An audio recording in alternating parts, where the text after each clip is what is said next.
시청자 여러분 안녕하십니까. 지금부터 저녁현의 안보정론을 시작하겠습니다. 자, 이번 시간에는 말이죠. 이 세계은행 아주 세계적인 경제 최고의 국제기구가 되겠는데요. 이 월드뱅크에서 최근에 말이죠. 우리 대한민국 이 경제 현 상황을 아주 최고로 극찬하는 보고서를 내놨습니다. 한마디로 얘기해서요. 이 중진국의 함정에서 벗어나서 그야말로 세계적인 신기록을 세운 슈퍼스타다. 이런 입장의 보고서를 내놓고, 그야말로 이 모든, 나라들이 이 보고서, 정말 세계은행에서 자기네가 만든 이 보고서는 꼭 반드시 필독의 지금 이 보고서다. 이런 점을 굉장히 강조했어요. 자, 그러면서 지금 이제 이 세계에 있는 중진국들, 지금 우리 한국은 불과 25년 만에 그야말로 세계적인 스타가 돼서 고소득 국가, 선진국으로 이제 진입하는데 성공을 했는데, 나머지 지금 중진국들, 이거 50년 걸려도 달성하기 어려운 기적을 만들어내는 나라다. 자, 그리고 지금 이제 세계은행의 또 하나 이제 중요한 업적 중에 하나는요, 윤 대통령이 그동안에 지금 세계은행 총재하고 굉장한 그런 스킨십을 많이 해왔어요. 그 결과 세계은행 이 부총재 자리에 대한민국의 정통부 관료 출신이 거기에 임명을 받았습니다. 이거는요, 우리 지금 이제 언론 매체에 잘 안 알려져 있는 내용인데, 이거는 어마어마한, 그러니까 이제 우리가 흔히 유엔 사무총장, 이거는 많이 알려져 있는데, 세계은행 부총재다. 그러면요, 이건 어마어마한 자리가 되겠습니다. 특히 디지털 파트. 왜냐면 우리가 이제 IT 강국인 거 아니겠어요? 예. 그래서 이러한 기록을 또 하나 윤석열 대통령이 만들었고요. 또 하나 윤 대통령이 만들고 있는 새로운 기적 중에 하나는 뭐냐? 지금 대한민국이 말이죠. 이제 어느새 그야말로 이제 슈퍼스타가 돼가지고 수출에 있어서도 일본을 추월할 가능성이 지금 점쳐지고 있는 상황이 되겠습니다. 자, 그래서 지금 이제 일본과의 수출 지금 이제 차이가요. 지금 이제 지난 7월달 기준으로 해서 한 35억 달러로까지 이게 갭이 팍 줄어들었어요. 그래서 이제 금년도에 우리 대한민국이 지금 이제 대한민국이 우선 GNI 측면에서도 일본을 이미 추월했다.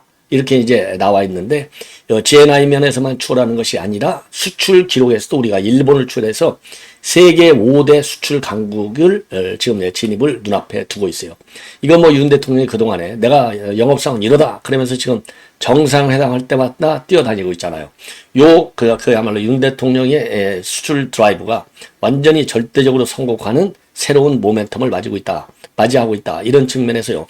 이 정책적으로 전략적으로 높이 평가받아야 되는데, 이게 우리 국내 언론에 별로 잘 안 나오고 있어요. 그래서 제가 이미 이제 한번 간략하게는 언급해 드렸지만은 이제 종합적인 평가 그리고 이제 전망을 말씀을 드리도록 하겠습니다.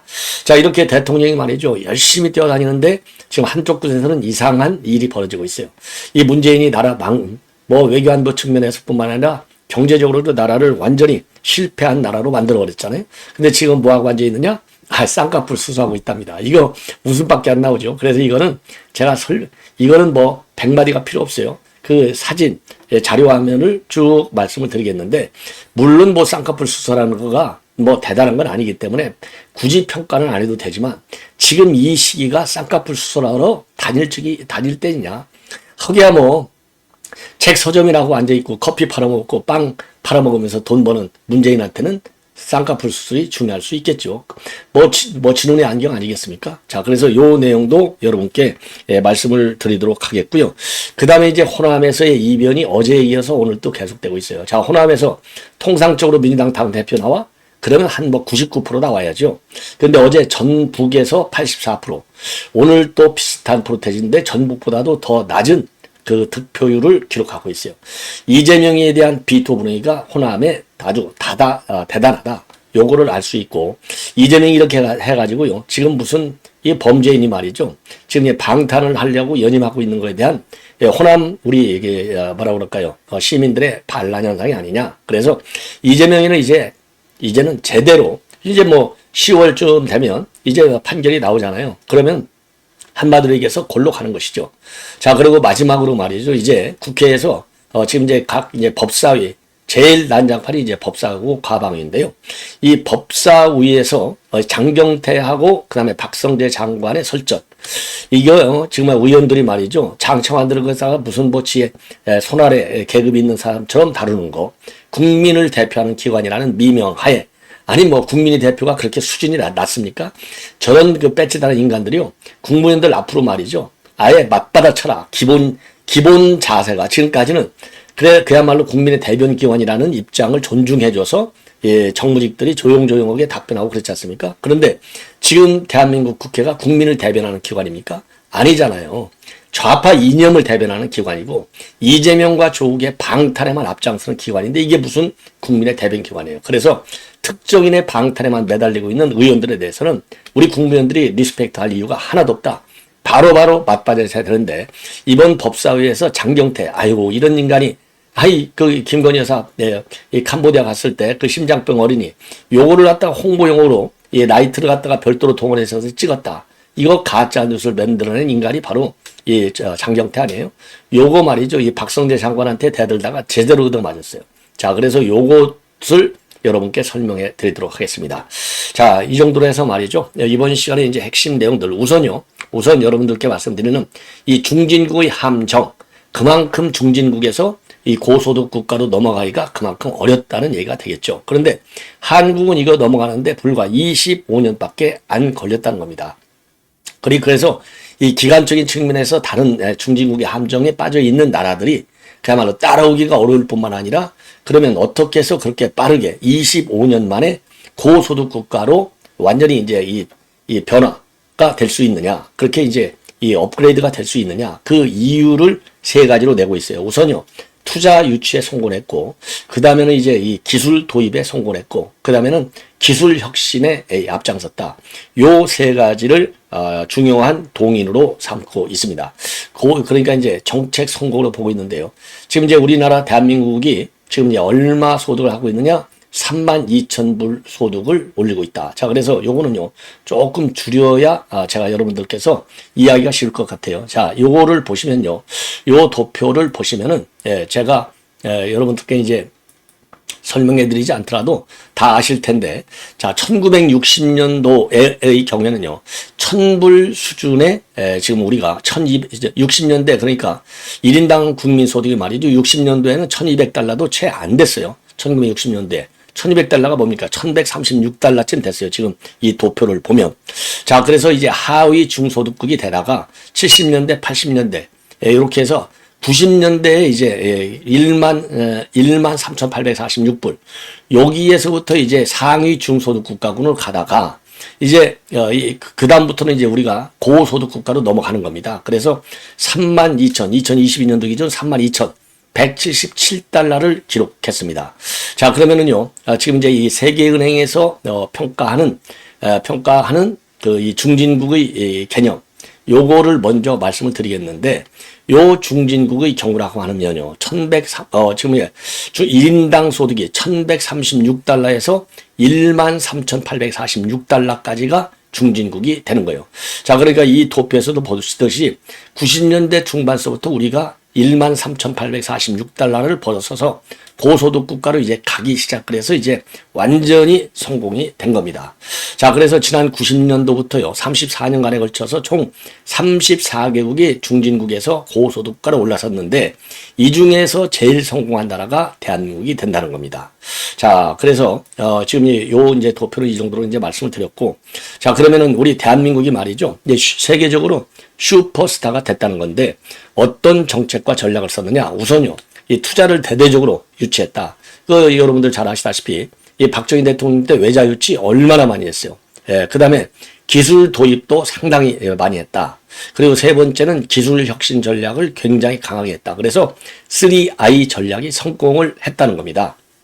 자, 그래서 저소득 단계에서는 이제 투자, 소득이 없으니까 이제 투자를 유치하는데 성공했고, 중진국 단계, 그러니까 이제 중위국가 그룹에 들어가면서 기술 도입과 기술 혁신으로 우리가 이제 고소득 국가의 문턱을 들어섰다는 겁니다.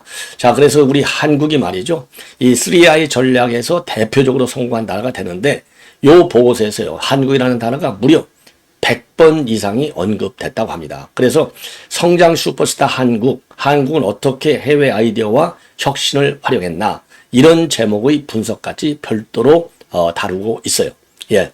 자, 그래서 우리가 이제 중진국에 들어서서 대대적인 기술 도입, 그리고 이제 R&D에 대한 투자고, 마지막이 이제 혁신 작업이 되겠는데요. 이 혁신 작업은 오히려 지금 IMF 사태가 거꾸로 우리 한국에게 혁신할 수 있는 기회를 줬다. 이렇게 지금 세계은행 보고서가 평가를 하고 있어요. 자, 그래서 이러한 세계은행의 보고서 분석 내용은 지금 윤 정부에 대해서는요, 굉장한 하나의 정책 추진의 중요한 이 동력이 되고 있다. 이렇게 볼 수 있습니다. 자, 그래서 말이죠. 여러분들 잘 아시다시피 윤석열 정부의 이런 정책 방향, 이 정책 방향을 이제 성공적으로 추진할 수 있는 이 굉장한 기반이 만들어졌고, 왜냐? 우리는 대한민국은요, 지금 해외 경제 의존도가 굉장히 높지 않습니까? 그렇기 때문에 이런 세계은행에서 이러한 보고서를 통해서 대한민국의 성장 정책을 갖다가 높이 평가한 거, 이거는 결국은 윤석열 정부의 정책 방향이 뭐냐? 우선요, 중요한 정책 방향 중에 하나가 크게 세 가지로 압축할 수가 있는데, 하나는요, 국가 전략 기술에 대해서 세제 지원을 철저히 한다. 두 번째는요, 지금 반도체 메가 클러스터 사업을 적극적으로 추진한다. 그리고 이제 세 번째가요, 첨단 산업의 기반을 조성한다. 그래서 지금 첨단 전략 산업의 특화 단지를 만든다. 이런 거 아니겠어요? 이러한 아주 중요한 지금 21세기 최고의 이런 정책 기술 방향에 대해서 우리가 이제 자신감 있게 추진할 수 있는 동력을 지금 세계은행 보고서를 통해서 이제 확보할 수 있는 이러한 여건을 만들게 된 것이고, 그래서 윤석열 정부의 정책 방향이 제대로 가고 있음을 다시 한번 확인해 볼 수 있는 계기가 되겠고, 그리고 이제 세계은행이 우리 대한민국을 갖다가 슈퍼스타다 요렇게만 한 게 아니라요, 최근에 세계은행이 디지털 담당 부총재직을 신설을 했는데, 요 부총재직에 우리 과기부 출신 공무원인 김상부 전 구글 컨슈머 공공정책 총괄을 선임한 거, 요것도 어마어마한 지금 우리 인재의 국제기구 진출이 되겠죠.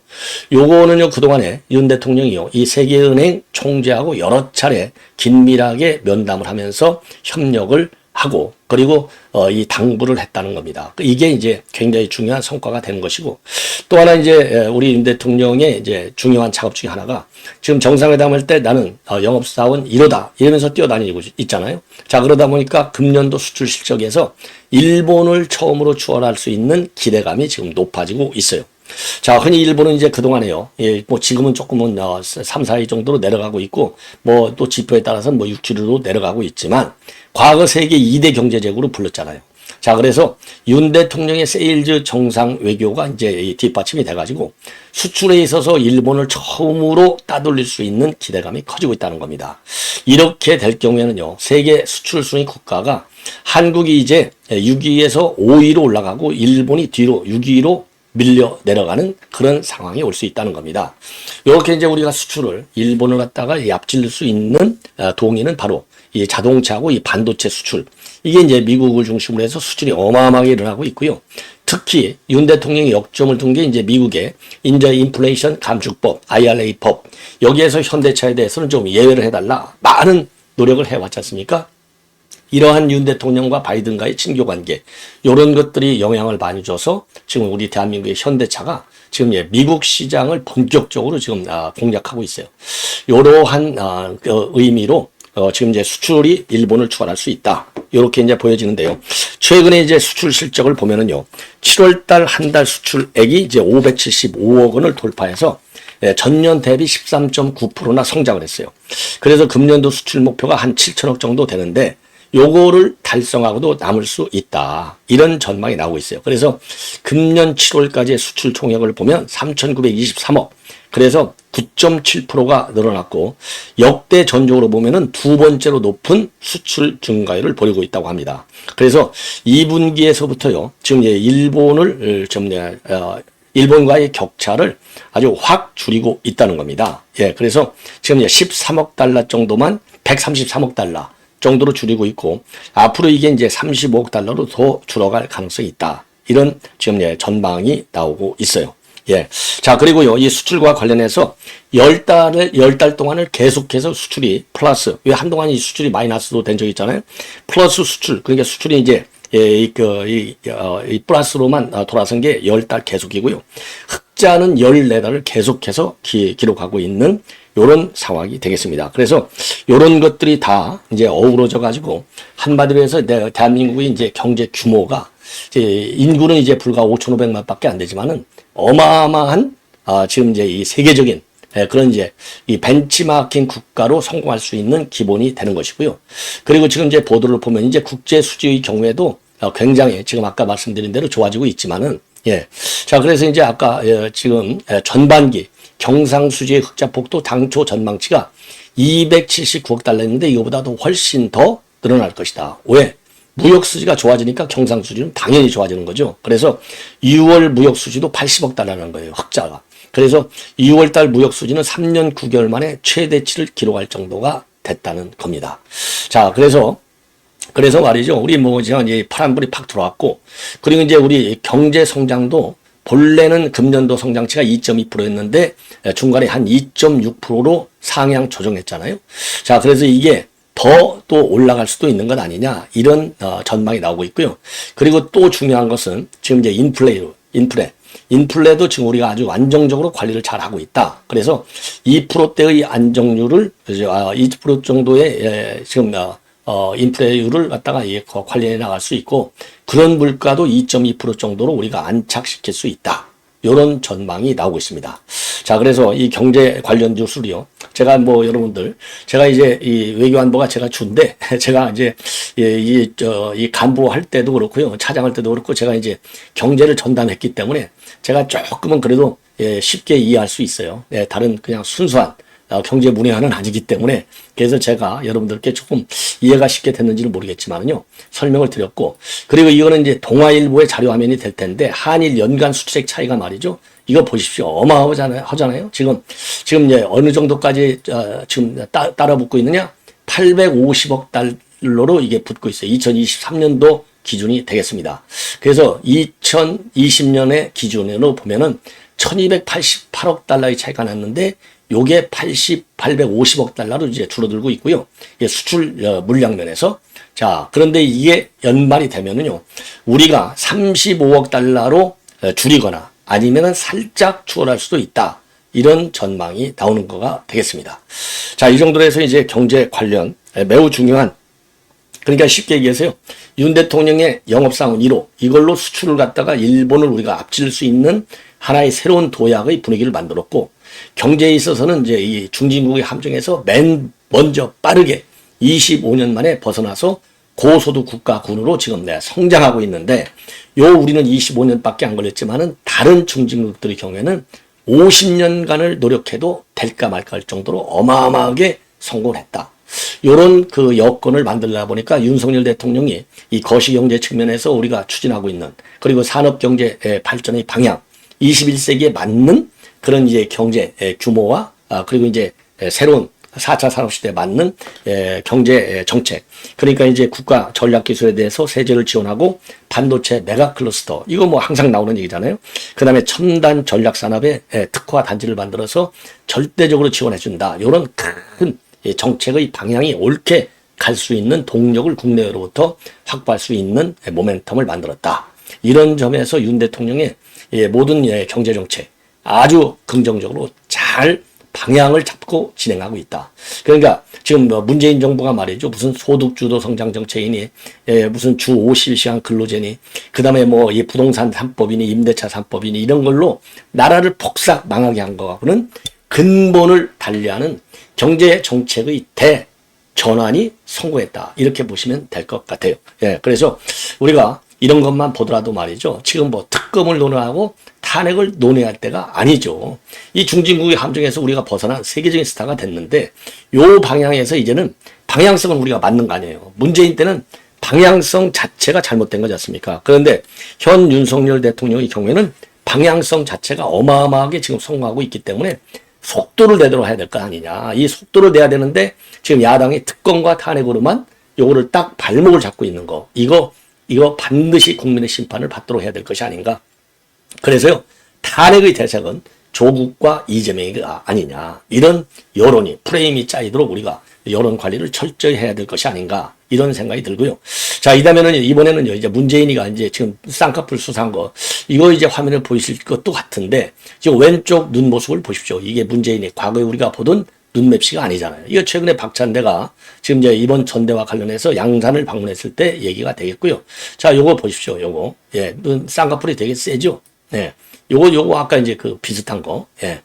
자, 그래서 요거 이제 오른쪽 사진 안 보십시오. 이게 옛날 거고. 이 쌍꺼풀이 확 눈에 들어오잖아요. 예. 쌍꺼풀 수라고. 이거 노무현 대통령도 전에 쌍꺼풀 수술했고, 정동영 지금 의원도 전에 쌍꺼풀 수술한 바 있고, 그리고 원희룡도 쌍꺼풀 수술한 바 있어요. 자, 그래서 제가 다시 한번 말씀드리지만은, 쌍꺼풀 수술 자체를 제가 논하고 싶지 않아요. 아니, 뭐, 그거야 자기 이제 이 관리 차원에서 지 멋대로 하는 건데, 문제는 뭐냐?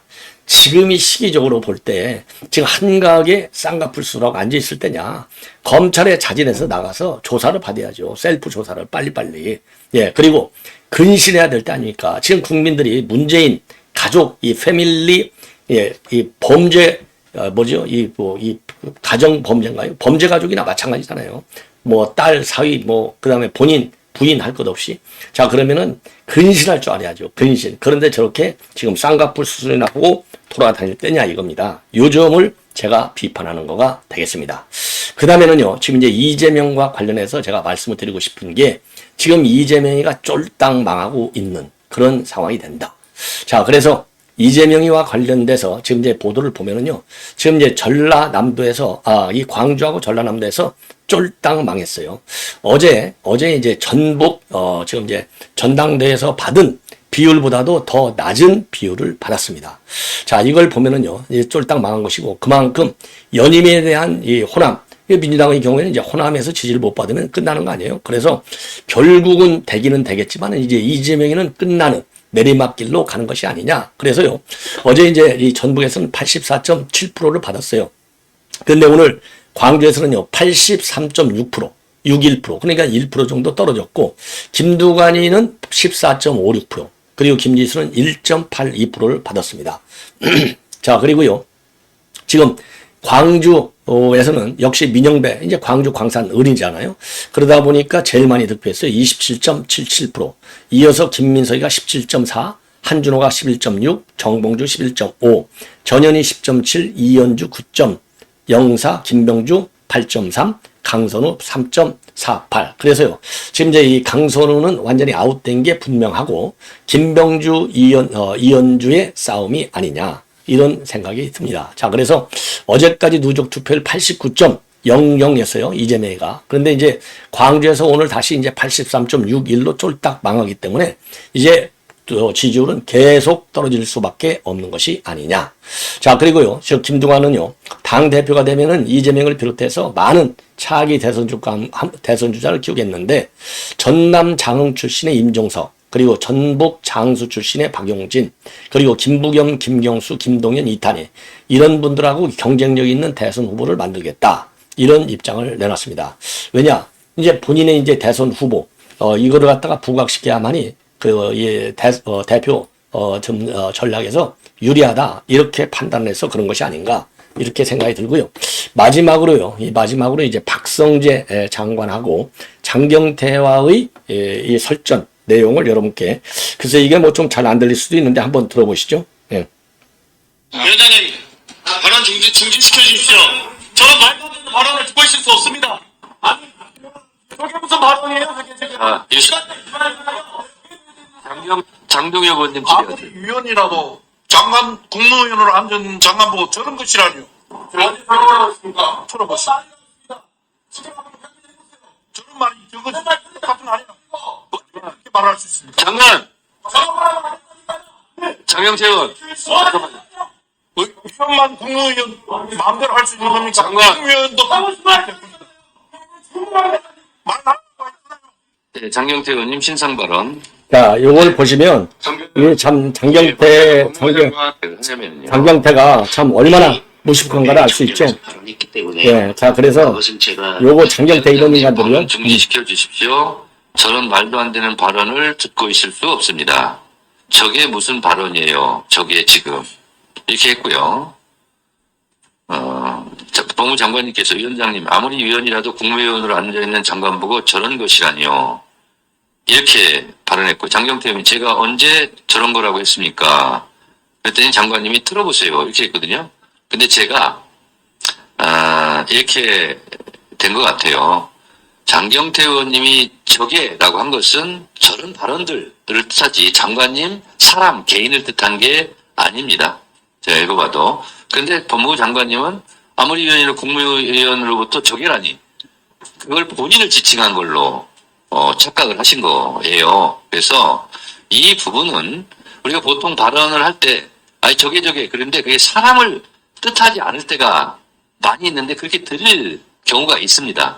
그래서 장경태 의원이 발언한 적에는 이 발언은 박성재 장관의 이런 사람을 지칭한 것이 아니라 말도 안 되는 발언 이 부분을 지칭한 거다 라는 겁니다. 그래서 장관님한테 제가 아까 위원장한테 장관님의 그 발언이나 태도에 대해서는 위원장한테 사과를 했기 때문에 개별 의원한테는 사과라는 말은 하지 않겠다, 요구하지 않겠다라고 한 만큼 이 부분은 사실관계가 이렇다라는 것 정도를 밝히고 요 정도에서 넘어가도록 하겠습니다. 장관님 아셨습니까? 제가 더 이상 말씀드리지는 않겠습니다. 네, 그러니까요. 적외라는 게 박성재 장관 사람을 뜻한 것은 아니다. 그렇게 들으셨는데 들으신 실수는 있어요. 그렇게. 그러나 그거는 아니다. 라는 겁니다. 그래서 그 부분은 서로 오해가 없기를 바라고 장동희 의원님도 바로 정정하신 걸로. 자, 그래서 가재는 거의 편든다고 말이죠. 이 장경태 무식한 거는 여러분들 잘 아시잖아요. 거짓말 잘하고 말이죠. 요런 인간 이거 반드시 윤리위에 제소를 해서 이거 반드시 징계를 받도록 해야 될 것이 아니냐.